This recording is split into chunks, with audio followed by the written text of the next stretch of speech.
Baik, Assalamualaikum warahmatullahi wabarakatuh. Selamat pagi siswa sekalian yang saya sayangi dan saya cintai. Baik, untuk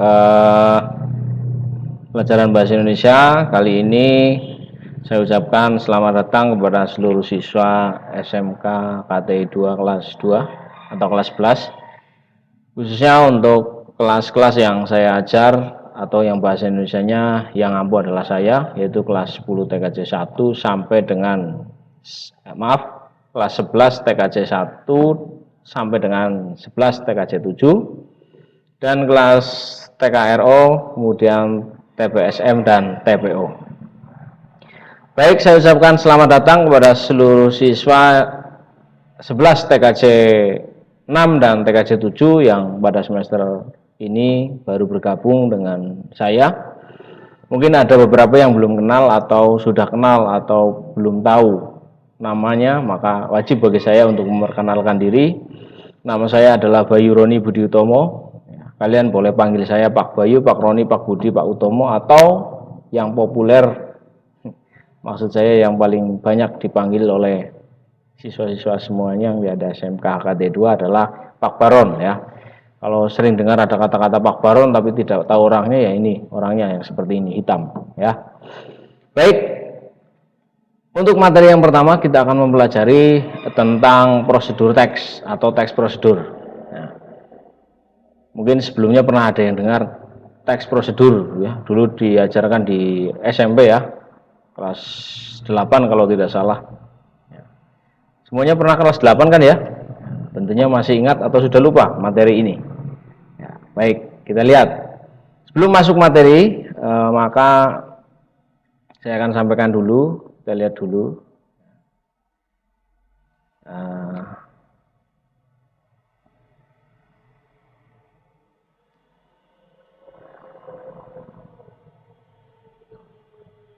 Ya, kompetensi dasarnya.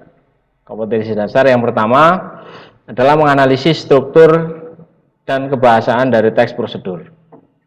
Kemudian yang kedua, mengembangkan teks prosedur dengan memperhatikan hasil analisis terhadap isi, struktur, dan kebahasaan. Berikutnya, indikator pencapaian. Diharapkan nanti di akhir kalian akan mampu menentukan ciri-ciri dari teks prosedur. Tahu ya ciri-ciri ya? Ciri-ciri itu berarti karakteristik. Jadi teks prosedur itu memiliki ciri-ciri sama. Semua bentuk, semua benda atau semua makhluk itu memiliki ciri-ciri. Termasuk saya ini memiliki ciri-ciri ya. Ciri-cirinya hitam dan kepalanya botak ya. Atau rambutnya tidak panjang. Kemudian yang kedua, menganalisis struktur teks. Struktur atau bagian ya. Jadi semua itu, apalagi sebuah teks prosedur itu memiliki struktur, ada bagian-bagiannya. Sama, manusia pun sama, memiliki bagian. Ada kepala, ada pundak, ada lutut, ada kaki, dan sebagainya. Kemudian berikutnya, nantinya akan mampu menyusun teks prosedur dengan memperhatikan isi dan strukturnya. Yang tadi, memperhatikan isi dan strukturnya. Dan yang terakhir, diharapkan nanti kalian akan mampu mempresentasikan, menanggapi, merevisi teks prosedur yang disusun pada akhirnya nanti. Berikutnya, tujuan pembelajarannya. Yang pertama, siswa mampu menentukan ciri-ciri dari teks prosedur. Yang kedua, siswa mampu menganalisis struktur teks prosedur. Kemudian siswa mampu menyusun teks prosedur.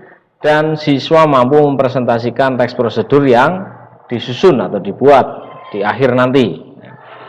Berikutnya, peta konsep. Peta konsep atau alur pemikirannya yang akan kita pelajari tentang teks prosedur itu. Yang pertama kita akan pelajari tentang ciri-ciri dulu. Setelah ciri-ciri, apa saja kira-kira ciri-ciri dari teks prosedur. Kemudian ada struktur teks prosedur. Dan yang ketiga ada langkah-langkah dalam menyusun teks prosedur. Ini yang akan kita pelajari. Ya, selanjutnya. Nah, sebelum itu, kira-kira apa yang kalian ketahui tentang teks prosedur? Silakan semuanya berpikir, membayangkan, ya, tapi membayangkan tentang teks prosedur, jangan membayangkan yang lain ya. Membayangkan coba, apa kira-kira sih teks prosedur itu? Ya, Sudah? Lanjut sekarang. Kita lihat gambar di depan ini. Ada 3 gambar. Satu, gambar orang sedang mengoperasikan komputer. Kemudian antrian dalam mengambil uang di ATM. Kemudian gambar yang ketiga adalah menanam pohon. Dari yang pertama kita lihat. Apa yang terlintas dari pikiran kalian semua? Mengoperasikan komputer, mengambil uang di ATM, menanam pohon. Ini adalah aktivitas yang memerlukan yang namanya prosedur. Lihat, ini.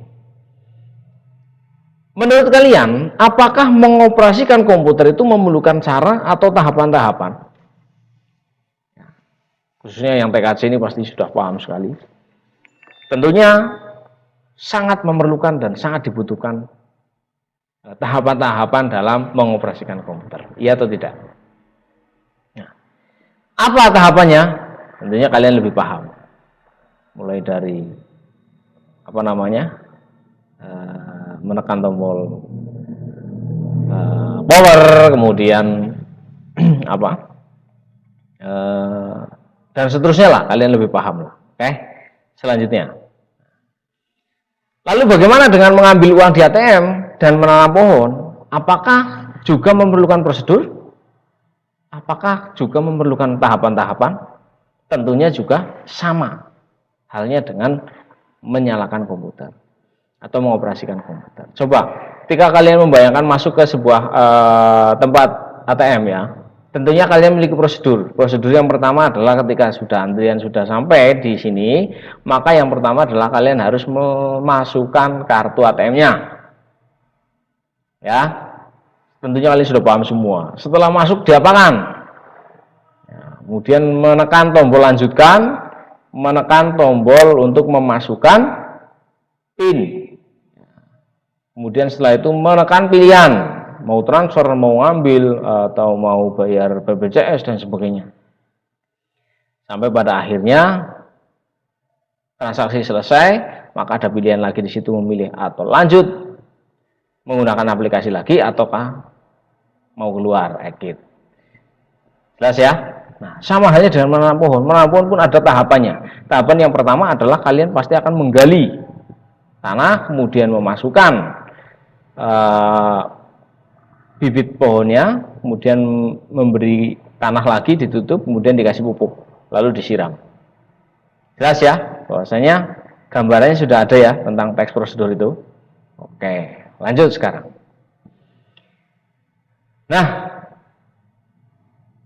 supaya kalian lebih memahami tentang teks prosedur, maka mari kita simak uraian materi yang terlebih dahulu. Materi tentang teks prosedur terlebih dahulu. Oke, yang pertama, dari pengertian teks prosedur. Teks prosedur itu adalah sebuah teks yang menjelaskan tahapan atau langkah untuk melakukan, membuat, mengoperasikan, dan sejenisnya dengan maksud memudahkan seseorang serta menghasilkan sesuatu yang tepat sesuai aturan. Di sini tertera sesuai aturan. Nah, tentunya kalau kita kembali ke materi yang tadi di awal, mengoperasikan komputer atau mengambil uang di ATM itu bisa ketika mengambilnya tanpa menggunakan aturan, masuk ke tempat penyimpanan uang di ATM itu, kalau kita tidak menggunakan aturan, maka kita akan pecahkan mesinnya, kemudian kita ambil uang yang ada di dalam. Nah, itu kan tentunya tidak sesuai dengan aturan. Tapi kalau sesuai dengan aturan atau sesuai dengan prosedurnya, maka ya langkah-langkahnya seperti tadi, tidak asal seperti itu. Jelas ya, jadi teks prosedur itu adalah teks yang di dalamnya menjelaskan tentang tahapan atau langkah-langkah dalam melakukan sesuatu atau membuat sesuatu atau mengoperasikan sesuatu dengan maksud memudahkan seseorang dan menghasilkan sesuatu yang tepat sesuai dengan aturan. Oke, lanjut. Ciri-ciri dari teks prosedur itu ada 7. Yang pertama, terdapat tujuan. Menyusun teks prosedur pasti ada tujuannya, kemudian langkah-langkah dan penegasan ulangnya. Kedua, menggunakan kalimat imperatif atau kalimat perintah. Masukkan kode PIN, misalnya ya. Nah, itu kalimat perintah. Menggunakan kalimat penghubung, konjungsi ya. Menggunakan kalimat saran atau larangan. Saran adalah masukkan. Masukan itu adalah saran. Berarti kita diminta untuk memasukkan. Kemudian yang keempat, Yang kelima menggunakan kata keterangan. Masukkan kode sekarang, besok, lusa, dan sebagainya. Itu merupakan keterangan juga. Yang keenam, berisi pemberian informasi. Jadi dalam teks prosedur itu ciri-ciri teks prosedur adalah memberikan informasi kepada khalayak umum atau pembaca. Ketujuh, berisi langkah-langkah yang terperinci atau langkah-langkah yang detail secara benar. Itu untuk ciri-ciri teks prosedurnya, ada 7 ya. Kemudian yang berikutnya, struktur teks prosedur. Strukturnya ada 3, strukturnya berarti bagiannya. Struktur itu harus sesuai dengan aturan. Jadi tidak boleh struktur ini tujuannya di akhir, penegasan ulang di depan, kemudian di tengah-tengahnya yang lain misalnya. Sama, ini kalau dibolak-balik ini tidak akan menjadi sebuah satu kesatuan yang bagus ya. Seperti manusia, saya selalu mencontohkan struktur dalam setiap teks itu selalu berurutan. Kayak manusia, ketika manusia itu memiliki struktur kepala di atas, kemudian kita rubah kepalanya di bawah, maka itu akan menakutkan. Ya, tidak sesuai sih. Jelas ya? Nah, strukturnya ada 3, tujuan, langkah-langkah, dan penegasan ulang. Isinya apa saja dalam tujuan, langkah-langkah, dan penegasan ulang itu? Mari kita lihat. Nah, tujuan itu isinya hasil akhir yang akan dicapai, harapan, impian. Ini ada dalam tujuan. Yang kedua, langkah-langkah, berisi cara-cara dan perincian petunjuk cara menyusun cara mengoperasikan komputer tadi, cara mengambil uang di ATM dan sebagainya, cara membuat mendoan misalnya. Maka ada langkah-langkahnya di sini. Cara-caranya ada. Cara yang pertama adalah dengan memberikan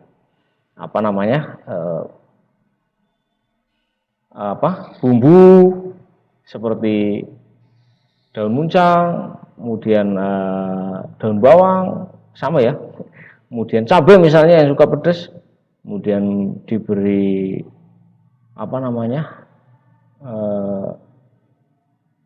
tempenya ya kan. Nah, karena mendoan pasti ada tempenya. Terus penegasan ulang, berisi harapan dan manfaat apabila petunjuk dijalankan dengan baik. Ketika langkah-langkah tadi dijalankan dengan baik, maka akan memberikan manfaat yang baik pula. Nah, ini penegasan ulang di sini fungsinya. Jelas ya? Oke, lanjut. Nah, sekarang langkah-langkah menyusun teks. Langkah yang pertama adalah menentukan topik. Apa yang akan kita tulis? Tadi saya mencontohkan membuat mendoan khas Banyumas misalnya. Langkah-langkah yang kedua, ini mengumpulkan sumber informasi atau referensi. Mendoan yang enak itu harus ditambahi dengan daun bawang. Atau mendoan yang enak itu harus tidak menggunakan garam, tapi menggunakan masako. Mendoan yang baik itu harus menggunakan minyaknya adalah minyak yang 2 kali penyaringan misalnya. Ini mengumpulkan sumber-sumber informasi dari referensi. Ya bisa-bisa kalau misalnya membuat mendoan ya informasi atau sumber informasinya dari pakar ahli pembuat mendoan. Gitu ya. Terus yang ketiga, langkah yang ketiga adalah mengembangkan informasi ke dalam langkah demi langkah yang saling terkait. Langkah demi langkah yang saling terkait, dikaitkan dengan apa yang sudah kita ketahui. Kayak tadi menyusun atau membuat mendoan, maka kita kolaborasikan. Biasanya kalian membuat mendoan hanya menggunakan garam, kemudian bawang putih saja, ditambah tempe, kemudian tepung, ya, digoreng. Nah, rasanya kurang menarik. Nah, ini ditambah dengan adanya bumbu tadi, daun bawang, kemudian adanya tadi menggunakan masako atau penyedap rasa dan sebagainya. Ini dikembangkan menjadi langkah-langkah yang saling terkait. Nah, terakhir, menyusun teks prosedur secara utuh. Artinya secara utuh adalah tidak ada yang dikurangi atau dihilangkan. Tidak ada yang dirahasiakan di sini. Jadi secara utuh, disusun secara apa adanya. Jelas ya sampai sini ya. Nah, ini untuk langkah-langkah menyusun teks prosedur.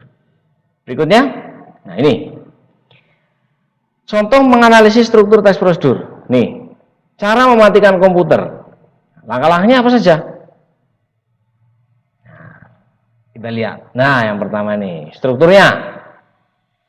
Setelah selesai digunakan, komputer harus dimatikan terlebih dahulu. Sampai seperti sama seperti prosedur menyalakan komputer, cara mematikan komputer juga memerlukan prosedur agar komputer tidak cepat mengalami kerusakan. Ikuti langkah-langkah yang benar di bawah ini. Contoh, 1. Tutup semua program aplikasi yang aktif. Ini untuk TK saja sudah paham sekali ini. Dan yang TKR juga sama, saya yakin sudah paham karena pembelajaran sistem komputer dan digital ya.